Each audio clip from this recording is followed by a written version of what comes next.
Good evening.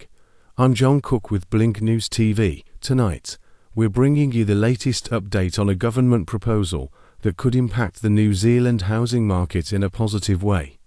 The government has opened a consultation on a proposed national environmental standard aimed at simplifying the process of building small, self-contained, and detached homes on properties with existing houses. These homes, referred to as granny flats, would be allowed up to 60 square meters without needing a building or resource consent. This proposal aligns with the commitment made in the National and Z First Coalition Agreement to amend the Building Act and the resource consent system, making it easier to construct such dwellings. Originally, the plan included a requirement for an engineer's report, but this has been dropped to avoid additional costs. Instead, all construction work must be carried out or supervised by licensed professionals to ensure it meets the building code, while certain district plan rules would still apply, such as those related to flood risk, building size, and property coverage. The proposal offers flexibility. For instance, the site coverage in residential zones could be set at 50, 60, or 70%, compared to the current average of 35 to 50%.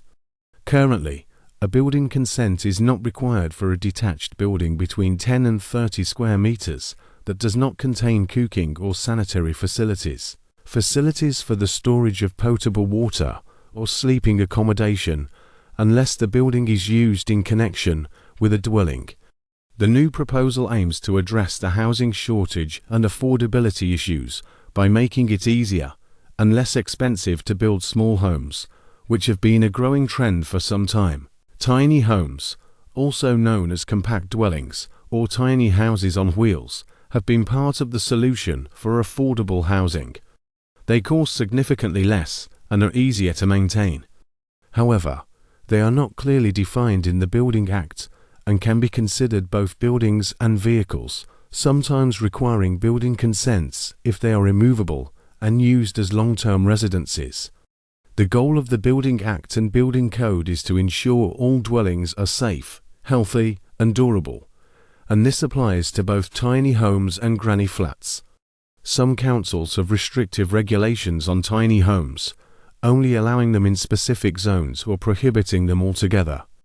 Additionally, obtaining consents for essential services can be costly and time-consuming, further complicating the use of tiny homes as a housing solution.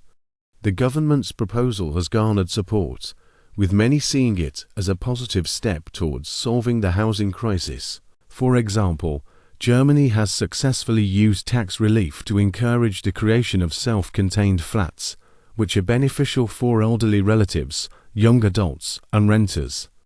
Critics argue that New Zealand's extensive regulations do not necessarily ensure better built homes and often result in increased costs and delays. They believe that people should be trusted to make informed decisions about building on their own land, especially with easy access to information on building codes and standards online.